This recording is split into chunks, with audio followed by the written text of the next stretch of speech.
Modern time में हिमालय और कैलाश पर्वत पर कई सफल रिसर्चेस हो चुकी है। यहाँ तक कि हिटलर भी इस जगह से बहुत प्रभावित हुआ था और यहाँ नाजी जर्मन द्वारा रिसर्च की गई थी, क्योंकि उनका मानना था कि ह्यूमन क्रिएशन टेक्नोलॉजी का रहस्य यहीं से जुड़ा हुआ है। लेकिन सबसे ज्यादा फेमस रिसर्च रूस के ऑप्थेमोलॉजिस्ट डॉक्टर एर्नेस्ट मोल्दुशेव द्वारा किया गया था। उनके अकॉर्डिंग कैलाश पर्वत दुनिया का सबसे बड़ा आर्टिफिशियली रूप से बनाया गया एक पिरामिड है, क्योंकि प्राचीन काल से ही ये माना जाता है कि कैलाश पर्वत ही ब्रह्मांड का केंद्र है और संभाला शहर, जिसे देवताओं का शहर भी कहा जाता है, वो वहीं स्थित था। डॉक्टर मोल्दुशेव के अकॉर्डिंग कैलाश पर्वत के चारों ओर कई छोटे आकार के पिरामिड्स भी देखे गए हैं। लेकिन सबसे हैरानी की बात यह है कि डॉक्टर मोल्दुशेव ने बताया कि उन्होंने रिसर्च के दौरान कुछ अजीबोगरीब आवाजें सुनी थी, जो कैलाश पर्वत से ही आ रही थी।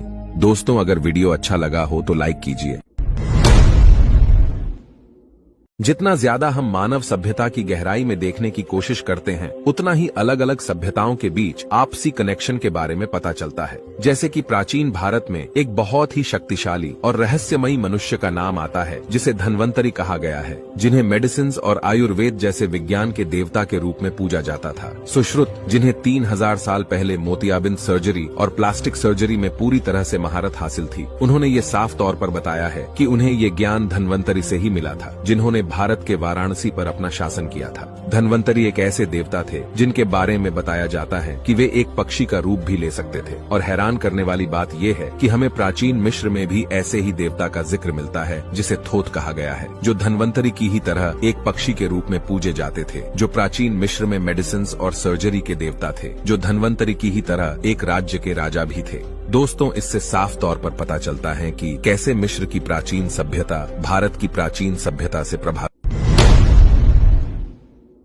भारत के तमिलनाडु में एक रहस्यमयी मंदिर है, जिसे देखकर आपको हैरानी होगी कि कैसे भारत के प्राचीन लोग और उनकी वास्तुकला इतनी एडवांस्ड थी। ये मंदिर तमिलनाडु के मदुरई जिले में मदुरई मीनाक्षी मंदिर के नाम से प्रसिद्ध है। मीनाक्षी मंदिर देवी मीनाक्षी को समर्पित है, जिनके नाम का अर्थ मछली जैसी आंखों वाली देवी है। ऐसा कहा जाता है कि वे 3 स्तनों के साथ पैदा हुई थी, जो सुनने में काफी इम्पॉसिबल सा लगता है। कई प्राचीन ग्रंथों के अकॉर्डिंग इस मंदिर का निर्माण भगवान शिव के आदेश पर किया गया था। तब से हजारों सालों तक अलग अलग राजाओं ने इसका पुनर्निर्माण करवाया था। ये अब तक खोजी गई किसी भी प्राचीन रचना के अंदर मौजूद वास्तुकला का एक अद्भुत नमूना है। सबसे हैरान करने वाली बात यह है कि ये हॉल और इसके खंभों को सिर्फ एक ही विशाल चट्टान को तराश कर बनाया गया है, जहां गलती की कोई गुंजाइश नहीं है। आपको क्या लगता है कि क्या ये सच में छेनी और हथौड़े का काम होगा? कमेंट करके जरूर बताइएगा।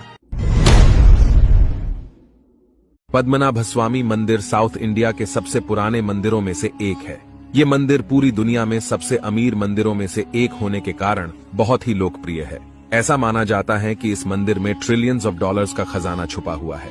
लेकिन इसके अलावा ये मंदिर कई रहस्यों से घिरा हुआ है। 2011 में भारत सरकार ने इस मंदिर के गुप्त दरवाजों को खोलने और मंदिर के खजाने का अनुमान लगाने के लिए 7 सदस्यों की एक टीम बनाई थी। टीम ने मंदिर के अंदर 6 दरवाजे पाए, जिन्हें उन्होंने A to F alphabetically divide किया।